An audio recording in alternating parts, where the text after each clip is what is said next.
What's up, y'all? Animebones here. Now, I want to talk about the best JoJo. All right. Now, I think a lot of people on my page talk likes Naruto, One Piece, Bleach, like Dragon Ball Z. You know what I mean? Shit, right? And for like a while, I never watched JoJo because because animation also, but I don't know. I don't know the whole thing around JoJo. I just never really wanted to watch it, and I think I watched the first two episodes or before, and I was like, nah, this shit's ass. And then eventually I went back into it, and I got past the first two episodes, and then now it's my shit. Now it's probably my top 10 favorite things to watch. Now I want to talk about the top 10, not the top 10, the best JoJos. The only the anime, because I haven't seen the manga, because I don't want to see the manga. I'd rather fucking watch the shit. But I think in the manga, people like Jolene, which I think is not Joseph, Jotaro's daughter, and I think people like the other guy. I don't know how to fucking whatever part seven is. I think well everyone likes all JoJo's, but I think they really like the part seven guy from what I've been hearing. But in terms of the anime, I'm gonna just go over the parts, all right. And before I tell you who I think's the best, all right. So part one, you got Jonathan, right? Now me personally, I'm not a big fan of Jonathan. I know a lot of y'all like Jonathan, but not me. I don't like Jonathan, and not because like he just sucks, but he was just kind of boring to me. Like he was all a gentleman and stuff. Not saying there's nothing wrong with that, but the way he was going about it was just like boring as fuck. I don't know, like, and he was always getting bitched by Dio until he became that nigga. He was getting bitched every time by Dio. Like, yo, stop letting this nigga bitch you. But and like, well, and we also, I guess he had the shortest part, so I had the least amount of time learning to actually like this nigga. But Jonathan's definitely my least favorite. I mean, his name's Jonathan. He has the uncoolest name out of everyone. I mean, and he's just been getting bitched. I mean, he did start it all, but that's the best thing about it, that he starts the whole thing off. And other than that, like in terms of his personality and how he was and what he actually did, like he wasn't that cool to me compared to the other ones. I mean, the end was kind of cool how he took care of Dio. When I first watched it, I was like, "There's no way the main character about to fucking die already." But you know, he did what he had to do to sacrifice to make sure his shorty got away. Wasn't he, lady? Was it Arena, right? Yeah. So that's Jonathan. Now part two, my boy Joseph Joestar. Right. And first, he has the best strategy in the whole game, running away. I mean, he has. You can't beat that. In all anime, I never seen a better strategy. He looked the first like what 2 episodes there. He's like, look at him. His legs are fucked up. Look at mine. They're perfectly fine. He's like, so that means run, and he ran. Like Joseph is definitely the funniest Joestar out of everyone, and he's reoccurring in part four, not part three. No, he's in like fucking he's in part two, part three, and part four. Like he's always coming back. He's always the funniest, no matter if he's fucking young, old as hell. He's always funny. I definitely think he's the smartest for sure. I mean, all the JoJos seem to be smart, but he's definitely the smartest because, like, in terms of the future, they have stands and shit like that, and they use their stands. Joseph doesn't have stands. Like, he has Hamon, and his stand was also ass as fuck, which is I hate how they did my boy so dirty with his ass stand.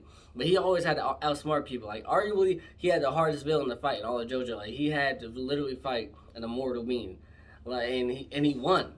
And he had no chance in hell of beating this immortal being that can't die, and he beat him by sending this thing up into space. I mean, Joseph, I don't think his adventure was the coolest. I mean, even though he had the finest bitch in this whole show, which was his mother, Lady Lisa. Now come on now, like, and he had my boy Caesar Zeppeli. Like, I mean, yeah, Joseph's part is definitely cool. Joseph's definitely one of my favorites. I don't know if he's my favorite though, but he's definitely one of my favorites. Let me think. Is that all about Joseph?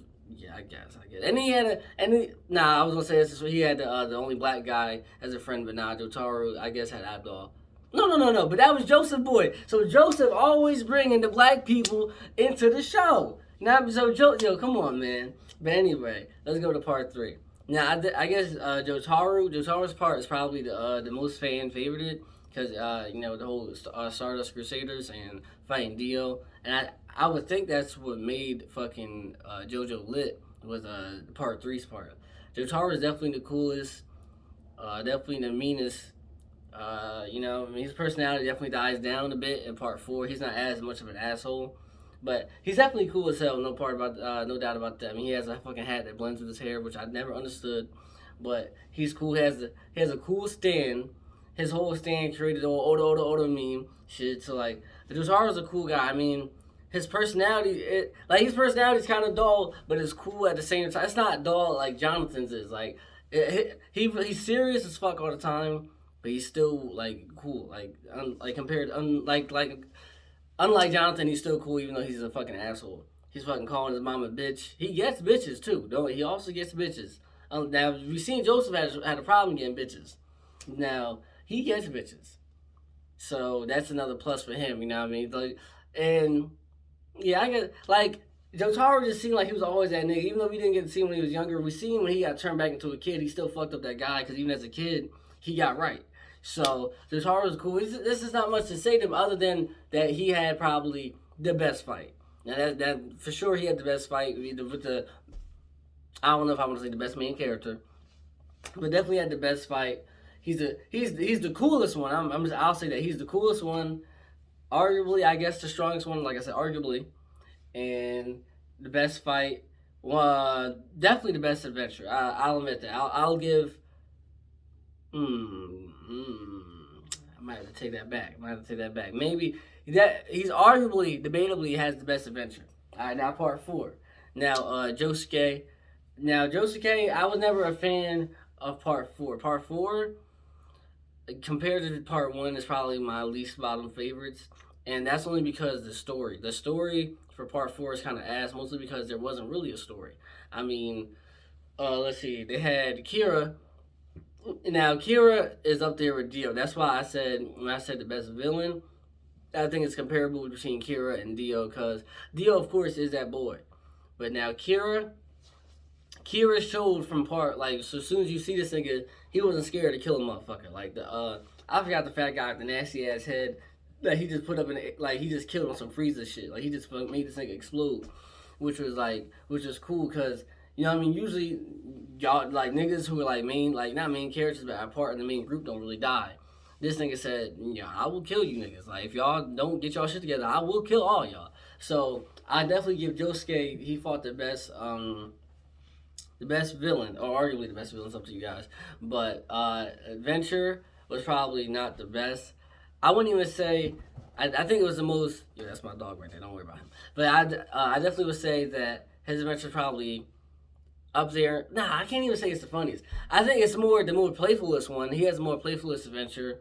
What's the guy named the X on his face? I think is it Okuyasu? I think I think it's Okuyasu. I like him. I didn't like him at first. So he has a cool group. He doesn't have the coolest group, but the little I don't know all the names. There's so many fucking people, but the short guy, definitely hated him. Josuke had a whole thing that had to do with his fucking hair, which is funny. His power was pretty cool. His power is definitely pretty cool. Like Josuke, like I can't even say much. Like his last fight with Kira was good. It was a good fight. Jotaro, of course, had to come in and save the day, which is also another bonus point for Jotaro. But I mean, I don't know, man. Josuke, I couldn't give it to him because he doesn't do it enough for me. He's not really that cool, and like he's as cool as a main character can be, but he's not up there with like Joseph or Jotaro or as part 5, Giorno. Now part 5, I'll probably give the best adventure. Best adventure, I'm giving to part 5. I like the plot the most. The villain is definitely Wizarding Diavolo. He's definitely below Dio and Kira. But part 5 had the best characters. Not only Giorno, but they had my boy Mista. I never really liked Abachio, because Abachio always had attitude with my boy Giorno Giovanna. Also, he has the coolest name out of everybody. Come on now. But, what was it? Narantia? I like Narantia. The one guy, I think his name was Fu. He had a cool ass stand, but this nigga was just being a bitch and left. Now, Giorno is probably the strongest next to Jotaro. I guess you could say he's the strongest if you want to count as a Requiem. I've really never understood. Like, I understand how it works, but it's confusing as fuck to me. I don't know. But, damn, this video's kind of long. I don't want to make this video too long. But Giorno, best adventure, one of the best villains. His plot is definitely the best, and I do think Giorno has the best cast besides him. So best Jojo part in general, to me, I think I would give to part 5, but my favorite my best JoJo part was part 5. But my favorite JoJo, Joseph Joestar, funniest, coolest, not the coolest because that's Jotaro, but he's up there. Best personality out of all of them. Bro, he most lovable for sure, most lovable. So yeah, in terms of story though, I'd give it to part 5, part 2, part 3, I guess part 4, and then part 1. That's my take on JoJo. I wish I could say so much more, but this video is already long, and I know it's hard to get you guys to watch this long as video as is. But thanks for watching. If you watched the whole thing, who's your favorite JoJo? Animebones 99 IG. Comment, like, subscribe, and stick around to watch more videos. Thank you.